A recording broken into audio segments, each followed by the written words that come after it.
Well, students of 11th class, I am here with chapter number 7 of physical education, and this chapter is based on national events. In national events, we have to discuss about Independence Day and Republic Day. We all are aware that our country, India, is known as the country of fair and festivals. They are called our national festivals like Independence Day, Republic Day and Gandhi Jayanti. Today I have to discuss, as far as your syllabus is concerned, I have to discuss about Independence Day and Republic Day.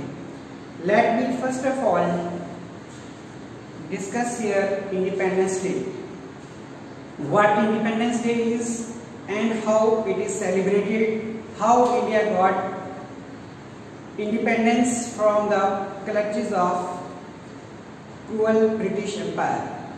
We have to discuss here. Let me recite a couplet here.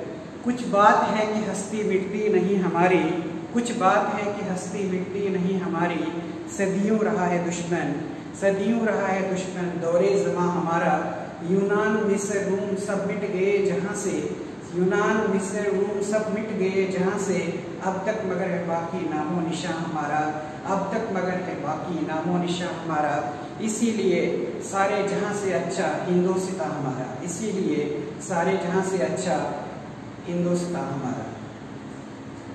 15th of August 1947 is a red letter day in the history of India, because after a long slavery of more than 100 years, India was able to get freedom from the clutches of cruel British Empire on this day. This is the day which reveals the supreme sacrifice of Bahadur Shah Zafar, whose two sons were slaughtered and they were presented him as gift. Still he did not welcome the British regime. This is the day which reveals the sacrifices of freedom fighters, whom we call moderates: Mahatma Gandhi, Pandit Jawaharlal Nehru, Subhash Chandra Bose, Sardar Patel, Maulana Azad, who spent their precious life in the jails. This is the day which reveals the sacrifice of Sardar Bhagat Singh, Ashfaq Ullah and many other freedom fighters who were hanged. This is the day which reveals the heinous massacre of Jallianwala Bagh, where many people were slaughtered by the cruel British Empire. And after more than 100 years of slavery, on 15th August 1947, India was able to get rid of British cruel empire. I want to say here that freedom was not how they reached here, and I want to say here they entered the India as traders in the form of East India Company, and still they start invading whole India. They set up a policy that was known as divide and rule. They saw the poorness and weakness of our peoples. They start making them equal on the name of religion, region and caste, and in this way that they get properly their roots were fully preserved here. जो उनकी जड़ें थी पूरी तरह से यहाँ पे नस्ब हो गई, क्योंकि हमारे लोग जो थे वो यहाँ पर पूरी तरह से मजहब के आधार पर, जाति के आधार पर आपस में लड़ते रहे, जिसको हम डिवाइड एंड रूल पॉलिसी बोलते हैं. और उन्होंने आहिस्ता आहिस्ता यहाँ पे अपने कदम जो है वो पूरी तरह से बिछा दिए और वो यहाँ पर हमारे ऊपर हुकूमत करते रहे. बट जब हमारे जो लोग हैं उनके अंदर समझ आई कि अपनी गुलामी की जंजीरों को हटा देना है, तो वो इकट्ठा हो गए. बहुत से अच्छे लीडर जो हैं वो इकट्ठा हो गए, और खासकर इसका क्रेडिट क्योंकि फादर ऑफ नेशन जो है उसको जाता है, क्योंकि उसने यहाँ के डिफरेंट रिलीजन के लोग जो थे वो इकट्ठा लाए और उनको इकट्ठा करके उनको एक ही स्लोगन दिया कि हमें आज़ादी चाहिए। और उसके सामने जो अंग्रेजी साम्राज्य थी वो फेल हो गई, क्योंकि जब यहाँ के हिंदू, मुस्लिम, सिख, ईसाई जो थे वो आपस में जुड़ गए। इस तरह से बहुत सी, और सबसे पहले 1947 से पहले 14 अगस्त को पाकिस्तान का क़याम हुआ, क्योंकि पाकिस्तान का क़याम मुस्लिम लीग जो मोहम्मद अली जिन्ना जो उनके बानी थे उसने उसके बारे में उनको बताया कि हमारे हमारा जो देश था, 2 नेशन थ्योरी जो थी वो दी गई, जिसकी वजह से हमारे देश को दो भागों में बांटा गया, पाकिस्तान, और पहले दिन पाकिस्तान आज़ाद हुआ और दूसरे दिन हिंदुस्तान आज़ाद हुआ। मगर यहाँ पे मैं एक स्ट्रांग मैसेज देना चाहता हूँ, जो अक्सर हमारे जो प्रधानमंत्री थे अटल बिहारी वाजपेयी जो थे वो यहाँ पे दिया करते थे। शायर लुधियाना के जरिए उन्होंने बोला था कि वो वक्त गया, वो दौर गया जब 2 कौमों का नारा था, वो लोग गए इस धरती से जिनका मकसद बंटवारा था। अब एक है सारे हिंदुस्तानी, अब एक है सारा हिंदुस्तान, ये सुन ले सारा जहां, ये सुन ले सारा जहां। तो बच्चों, मैं आपको यहाँ पे बताना चाहता हूँ कि यहाँ पर उस दिन, क्योंकि हमारा जो कंसर्न है कि 15 अगस्त को सेलिब्रेट कैसे किया जाता है, तो प्राइम मिनिस्टर ऑफ इंडिया जो है वो 15 अगस्त को फ्लैग होस्ट करते हैं हिस्टोरिकल रेड फोर्ट पे, और वहाँ पे परेड होती है। उसके बाद जो भारत की जो तीनों सेनाएं, थल सेना, जल सेना, वायु सेना, तीनों के जो उनकी जो वहाँ पे पूरी तरह से पावर दिखाए जाते हैं कि हम अपनी सॉवरेनिटी को कैसे मेंटेन रख सकते हैं, और हमारा देश कितनी जो डिफरेंट जो झांकियां दिखाई जाती हैं डिफरेंट स्टेट्स, क्योंकि हमारे यहाँ पे डाइवर्सिफाइड कंट्री है, डिफरेंट टाइप्स का कल्चर है, डिफरेंट लैंग्वेजेस हैं, तो हर तरह से जो डाइवर्सिफाई है यहाँ पर उसको वहाँ पे दिखाया जाता है उस 15 अगस्त के मौके पर। और उसके बाद हमारे प्रधानमंत्री जो हैं वो एड्रेस करते हैं देश को, और अपनी अचीवमेंट्स और जो उन्होंने अपनी पॉलिसीज इम्प्लीमेंट की होती हैं उसके प्रति लोगों को उजागर करते हैं। तो ये वो दिन है जिस दिन हम आज़ाद हुए, और आज़ाद होने के बाद कैसे देश चल रहा है उस सारी उपलब्धियों पर बातचीत होती है इसी दिन, जिसको हम इंडिपेंडेंस डे बोलते हैं। तो हमें सबसे बड़ा ट्रिब्यूट जो हमारे जो शहीद हुए हैं उनके लिए सबसे बड़ा ट्रिब्यूट ये होगा कि हम अपनी देश की सॉवरेनिटी और अखंडता को, तो वैसे एलिमेंट्स जो हैं वो बीच में ना आए जो हमारे देश को किसी भी मजहब के नाम पे, सियासत के नाम पे, किसी भी नाम पर हमारे देश को बांटने की कोशिश करते हैं, तो उनसे हम पूरी तरह से होशियार रहें। तो मैं यहाँ पे बताना चाहता था आपको कि कैपिटल सिटी में इसको प्रोग्राम किया जाता है। हालांकि हर जगह पर, हर गाँव में, जगह जगह पर कोई भी जगह ऐसी नहीं होती है जैसे तहसील लेवल तक, विलेज लेवल तक इस नेशनल इवेंट यानी कि इंडिपेंडेंस डे को सेलिब्रेट किया जाता है। और उसके बाद टेलीविजन चैनल जो हैं वो भी इसको पूरी तरह से टेलीकास्ट करते हैं।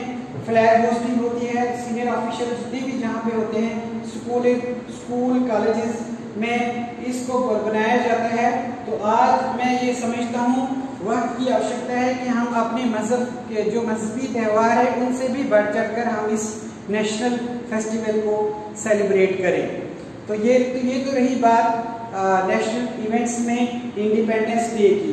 तो पहले ही मैंने आपको बताया, जब नेशनल इवेंट्स के बाद रिपब्लिक डे की बात मैं बताना चाहूँगा आपको कि अगर हमें 100 साल के बाद आज़ादी हुई 1947 में, मगर एक कंट्री जो है तब तक रिपब्लिक नहीं होती जब तक न उसका अपना संविधान होता है।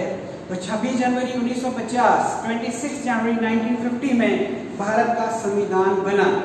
तो यहाँ पे मैं आपको बताना चाहता हूँ कि जो संविधान में सबसे बड़ी, बेशक वहाँ पे कमेटी जो है वो बनाई गई, मगर फादर ऑफ कॉन्स्टिट्यूशन जो है डॉक्टर भीमराव अंबेडकर को ही बताया जाता है, क्योंकि वो एक दलित समुदाय से ताल्लुक रखते थे।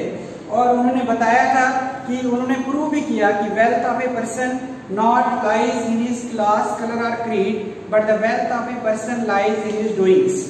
तो उन्होंने भारत का संविधान जो है वो लिखा, उसके जो उस संविधान उसको फादर ऑफ नेशन कहा जाता है।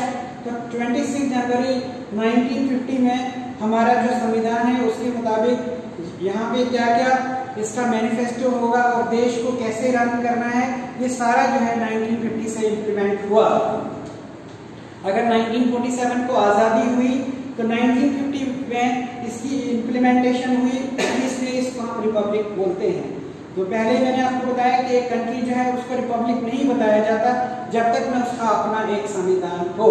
तो महात्मा गांधी जो थे वो एक सिंबॉलिक एक्ट किया उन्होंने, स्ट्रगलिंग ब्रिटिश कॉलोनियल रूल और adoption of constitution felt strengthened to initiating the meaning one calling it is to declare the freedom from British rule. It is one of the 3 national holidays.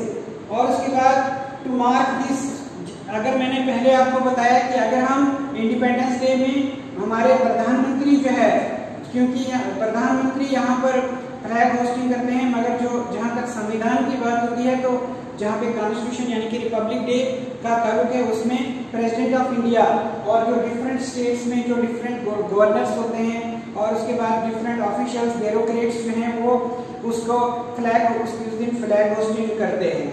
और वहाँ से ही शुरुआत होती है।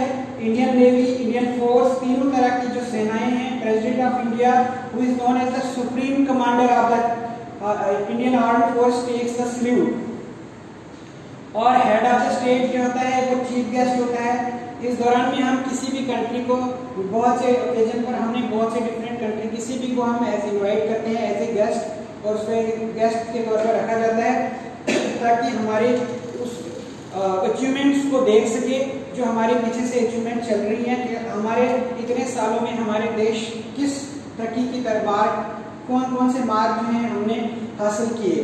तो उस तरह से the parade also include traditional dances, जो परेड होती है वो ऐतिहासिक परेड होती है, उसके बाद वहाँ पर कुछ डांसेस होते हैं, symbolise cultural heritage of India.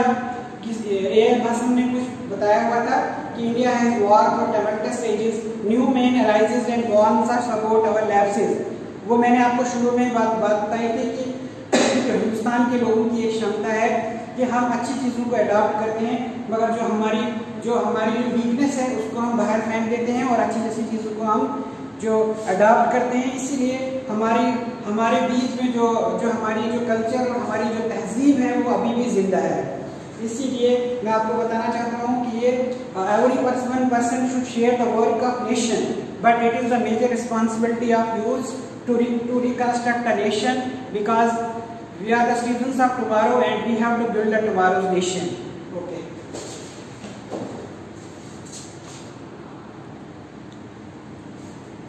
After discussing about Independence Day and Republic Day, we have further national awards. जो awards हैं वो किस लिए दिए जाते हैं, वो क्यों फैसिलिटेट किए जाते हैं, वो इंकरेजमेंट के लिए अवार्ड किए जाते हैं।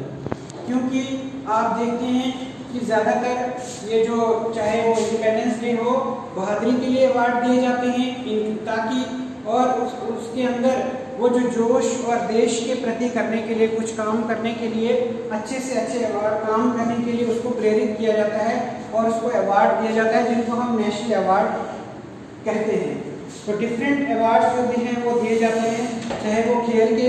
सबसे पहले मैं डिस्कस करना चाहूँगा यहाँ पर जिसको राजीव गांधी खेल रत्न अवार्ड बोला जाता है। तो Rajiv Gandhi you are also known as, उसको modern prime minister of India भी बोला जाता है। कंप्यूटर, क्योंकि जो कंप्यूटर जो था सबसे पहले राजीव गांधी ने यहाँ पे लाया, बट अनफॉर्चुनेटली उनकी एसेसिनेशन जो है वो यहाँ पे हुई। इसका मतलब उन्होंने भी बहुत बड़ी सर्टिफिकेशन इस देश के लिए दी। तो यहाँ पे मैं बताना चाहता हूँ कि उनके नाम पर राजीव गांधी खेल रत्न अवार्ड जो है वो दिया जाता है। वो किसके लिए दिया जाता है वो हम डिस्कस करने जा रहे हैं। मैं आपको बताना चाहता हूँ कि जो आउटस्टैंडिंग परफॉर्मेंस बोलते हैं in the field of sports and games, जो उनकी आउटस्टैंडिंग परफॉर्मेंस होती है उनको राजीव गांधी खेल रत्न अवार्ड दिया जाता है। और ये किसकी मेमोरी में दी जाती है, ये मैंने आपको पहले ही बताया कि prime minister of India Shri Rajiv Gandhi. और Khel Ratna means award which was started in 1991 to 1992 से यहाँ से शुरू हुआ था। और उसके बाद it is not necessary that award is given everywhere. ये बहुत जरूरी नहीं है कि हर साल ये अवार्ड दिया जाता है। और उसके बाद जो सिलेक्टर्स होते हैं पहले ऑब्जर्व करते हैं, उनके जो खिलाड़ी हैं उनकी परफॉर्मेंस जो है वो ऑब्जर्व किया जाता है। और उसके बाद चाहे वो जो खेल में वो अच्छी से अच्छी रुचि रखते हों और उन्हें कुछ उसमें कुछ अचीवमेंट्स हासिल की हो, तो उनको ये अवार्ड राजीव गांधी खेल रत्न अवार्ड के तौर पर दिया जाता है। जहाँ तक यहाँ इसमें जो नगद पैसे के तौर पर जो इनाम दिया जाता है वो 7 लाख से 50,000 कैश जो है इस अवार्ड में दिया जाता है। और उसके बाद exempted income tax along with scroll of honour, blazer, tie and reimbursement of travelling allowance, TA DA जो है वो सारा कुछ दिया जाता है इसमें। जब वो दिल्ली में आ जाते हैं तो किसी भी इवेंट पर, नेशनल इवेंट के दौरान इस राजीव गांधी खेल रत्न अवार्ड को दिया जाता है। और उसके बाद एक और अवार्ड आता है जिसको हम बोलते हैं ध्यानचंद अवार्ड। ये 2002 से दिया जाता है क्योंकि ध्यानचंद जो थे वो एक लेजेंडरी इंडियन हॉकी प्लेयर थे जिसका नाम था ध्यानचंद, तो उसके नाम पर ये अवार्ड दिया जाता है। इसमें time achievement in games, honor these sports who contribute to the sports by performance and continue to promote the sports even after their retirement के बाद भी वो कंटिन्यू उसको प्रमोट करते हैं। और the award carries reward of 5 lakhs, और इस अवार्ड में 5 लाख रुपए तक इनाम दिया जाता है। और उसमें स्क्रॉल ऑफ ऑनर भी दिया जाता है, एक सर्कुलर ड्रेस भी दी जाती है, और ये ध्यानचंद अवार्ड जो है इस कंडीशन में दिया जाता है। उसके बाद आता है मौलाना अबुल कलाम आजाद ट्रॉफी। मौलाना आजाद जो थे, जिनको मौलाना अबुल कलाम आजाद बोलते हैं, उसने बराबर 2 नेशन थ्योरी जो थी वो ठुकराई थी। और जहाँ तक उनका सवाल था, वो भारत के पहले एजुकेशन यानी कि शिक्षा मंत्री रहे। और उसके बाद उनके नाम पर जो अवार्ड दिया जाता है वो रनिंग ट्रॉफी जो है 1956 से शुरू हुई। और ये annually to the university which has given the best all round performance, और यूनिवर्सिटीज में ये दिया जाता है जिन्होंने ऑल ओवर बेस्ट दिया हो, और ये अवार्ड दिया जाता है ईयर ऑफ द अवार्ड। और उसके बाद winner receives A replica of trophy cash award of ₹10 lakh, इसमें 10 लाख तक इनाम दिया जाता है। और 1956 से 1957 से ये शुरू किया गया। और मैं आपको यहाँ पर एक इंफॉर्मेशन देना चाहता हूँ आपको कि जो गुरु नानक यूनिवर्सिटी है उसको ये मौलाना अबुल कलाम आजाद ट्रॉफी लेने का सबसे ज्यादा जो अवार्ड है उन्हीं को ये सारा क्रेडिट सबसे ज्यादा उन्हीं को जाता है, क्योंकि उन्होंने सबसे ज्यादा ट्रॉफीज जो हैं, सबसे ज्यादा अवार्ड जो हैं उन्होंने ही लिए हैं। फिर उसके बाद ये तो रही इसकी बात दहनाचार्य मौलाना, एक हमने बात की राजीव गांधी खेल रत्न अवार्ड की बात की, फिर ध्यानचंद अवार्ड की, मौलाना अबुल कलाम आजाद ट्रॉफी की बात की। उसके बाद एक और अवार्ड आता है जिसको बोलते हैं राष्ट्रीय खेल प्रशोधन पुरस्कार। ये 2000 union of sports introduced in जनवरी 2009 में इसको इंट्रोड्यूस किया गया, और इस तरह से राष्ट्रीय खेल प्रशोधन पुरस्कार दिया जाता है। और greater involvement of corporate sector, public as well as private. Under this scheme, there are 4 categories of award. एक आता है community supports, financial supports for sports excellence, establishment of management of sports academic excellence, employment of sports person and other sports welfare measure। और इस तरह से ये award जो है दिए जाते हैं। तो उसमें लास्ट में इसके 2 जो अवार्ड हैं, एक को हम बोलते हैं अर्जुना अवार्ड और दूसरा जो है वो है द्रोणाचार्य अवार्ड। जहां तक अर्जुना अवार्ड की बात है, ये 1961 से स्टार्ट हुआ। ये to the honour the sports person. The Arjuna award consist of Arjuna made of brown scroll and ₹5 lakhs। और ये भी खेल्स वगैरह के लिए, खेलों के लिए दिया जाता है। और जहां तक government directed the committee members not consider those players who are, इसमें स्ट्रिक्टनेस दी गई है कि जो भी ड्रग्स वगैरह से फ्री होगा कोई खिलाड़ी, और कोई भी किसी तरह का उसके वो किसी में इन्वॉल्वमेंट भी नहीं होगी, बिल्कुल क्लीन चिट जिसको होगा उसको ये अवार्ड दिया जाएगा। और जो ओलंपिक गेम्स में, एशियन गेम्स में, कॉमनवेल्थ गेम्स में, वर्ल्ड कप में, world champions cricket, indigenous sports और फिजिकली चैलेंज विकलांग जिनको बोला जाता है, उनको ये अवार्ड दिया जाता है जिसको हम बोलते हैं अर्जुना अवार्ड। और जहां तक उसके बाद ये लास्ट अवार्ड की बात मैं करूंगा जिसको हम बोलते हैं Dronacharya award. In ancient times gurus were honoured and respected by everyone. जो गुरु जो थे पिछले जमाने में उनका बहुत आदर किया जाता है। समय के अनुसार अब बहुत तरमीम हो चुकी है, अब लोग जो हैं जो मॉरल एथिक्स जो हैं उनके खत्म हो चुके हैं, तो गुरु की उतनी पहचान ऐसा नहीं होना चाहिए, मगर ऐसा लग रहा है।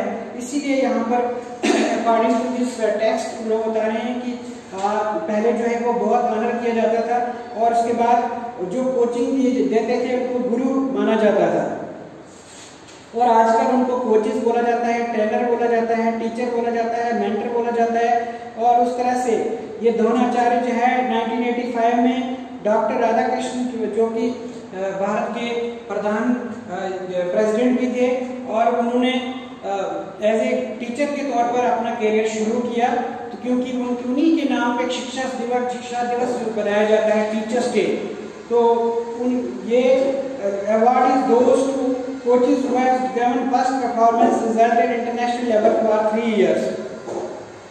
और उसमें जिसने gold medal, silver medal, bronze medal Olympic games में और वर्ल्ड क्लास टूर्नामेंट में हासिल किया होगा, उसको ये द्रोणाचार्य अवार्ड जो है वो दिया जाता है। और this award is also given to those coaches whose player broke records in recognized international sports federation।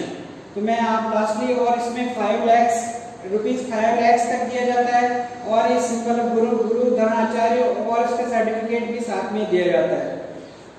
तो मैं लास्टली में आपको बताना चाहता हूँ, चाहे कोई भी हो जिसको हम नेशनल इवेंट बताते हैं, तो अगर हम पूरी तरह से देश के हित के लिए काम करें और अपनी जान की बाजी मारकर काम करें, तो जरूर हमें भी फैसिलिटेट हो सकते हैं।